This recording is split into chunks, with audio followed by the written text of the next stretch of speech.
Сәлеметсіз. Здравствуйте, меня зовут Ажар. Если вы русскоговорящий и хотели бы научиться понимать и разговаривать на казахском языке, но раньше это у вас не получалось,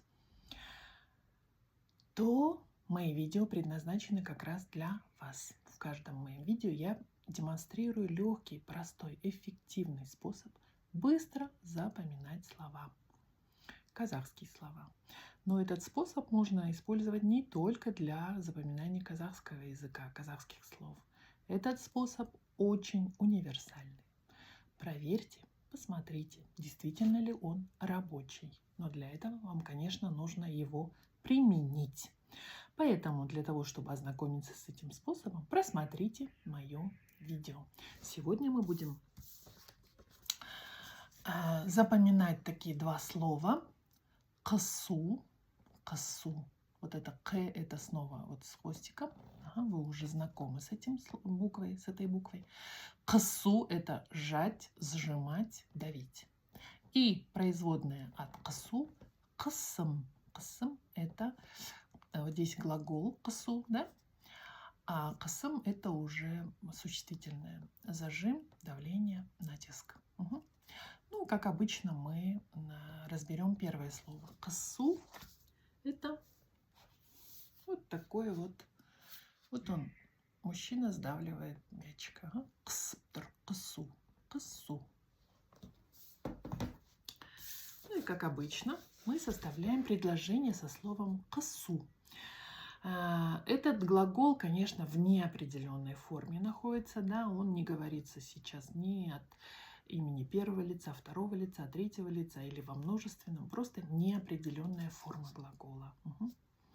Вот, я специально не даю вам вот другие вариации, да, то есть видоизменения этого глагола. Почему? Потому что, ну, мне кажется, сначала нужно понять, что такое кысу, запомнить его, и потом вы уже можете отталкиваться от того, что у вас есть уже в активе, ага, в памяти, и видоизменять это слово. Вот. Кысу – сжать, сжимать и давить. И мы будем составлять русские предложения со словом, подставляя вместо слова сжать, сжимать, давить, слово кысу. Но когда выжимают, когда, вернее, изготавливают любое растительное масло из зерен, из семечек, из оливок, да, их просто подвергают такому процессу кысу. И в этот момент из них выжимается масло. Для того, чтобы белье, когда оно постирано, его раньше мы, когда без машинок, без стиральных машинок стирали, мы его прям сжимали, да, сжали, сжимали, давили, чтобы из него вытекла лишняя вода. То есть подвергали кысу. Дальше. Для того, чтобы, наверное, напечатать монеты, металл ставят специально в такой пресс, и, вернее, в пресс-форму, плюс под пресс, и этот металл подвергает процессу кысу, и в результате чего получается такая монета с оттиском.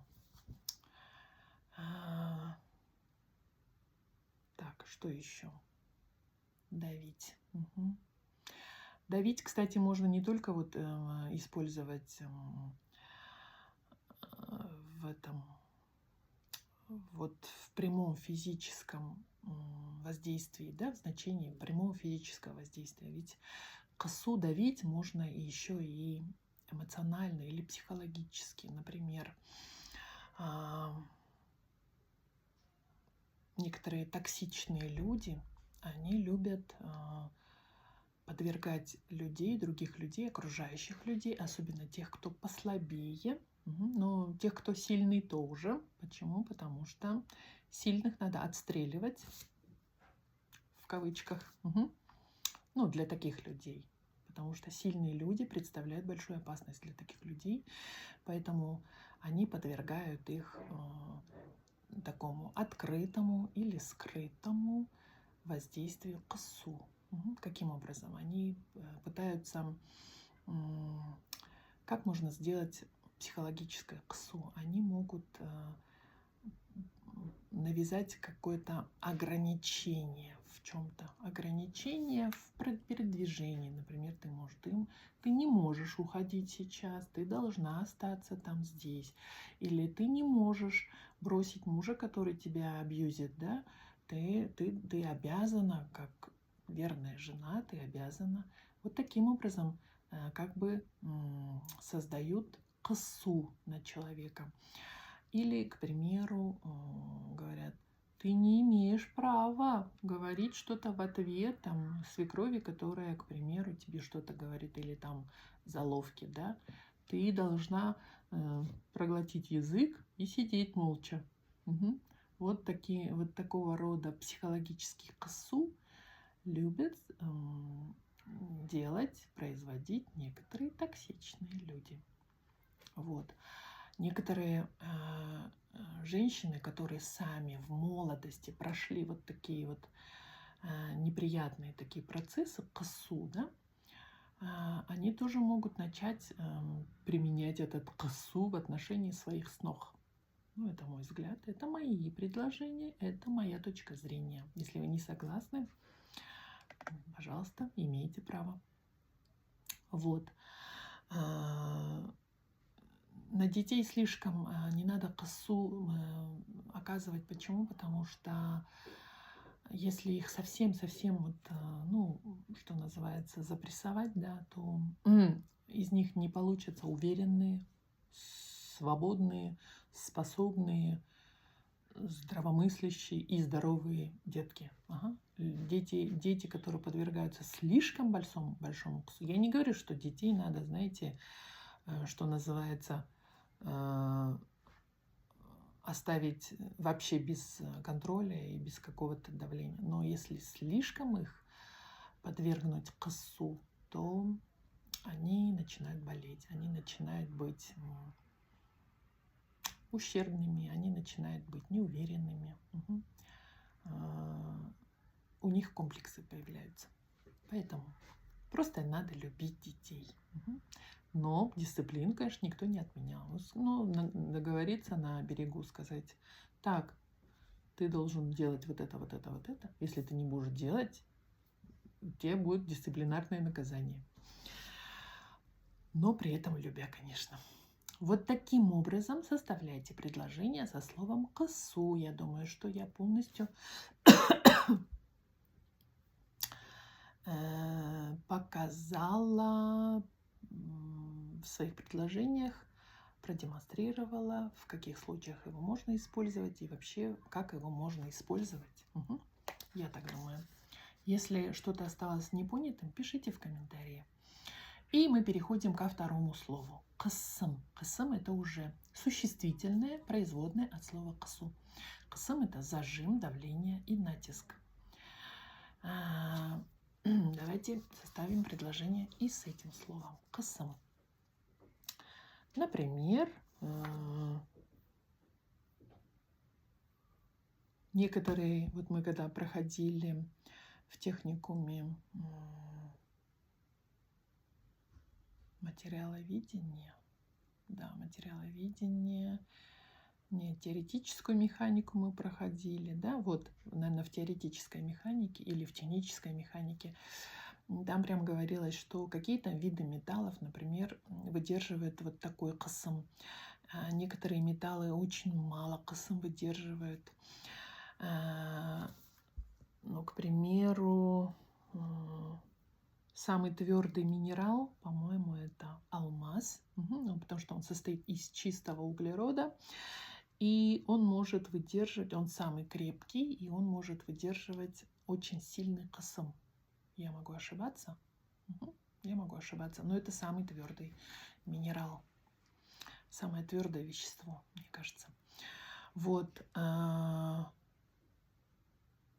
Органические вещества, конечно, выдерживают меньше кысым. Например, ткани, которые выполнены из натуральной шерсти, если их подвергнуть кысым, то они разрушатся быстрее, чем ткани из синтетических. Но это тоже мой взгляд. Ну, я основываюсь на опыте. Так, некоторые виды бывают каучуков или резин, которые выдерживают вообще невероятный кысым. Ага, и поэтому такие виды резины используют для спортивной одежды или там для какой-то обуви, которая подвергается очень большому кысым в процессе эксплуатации.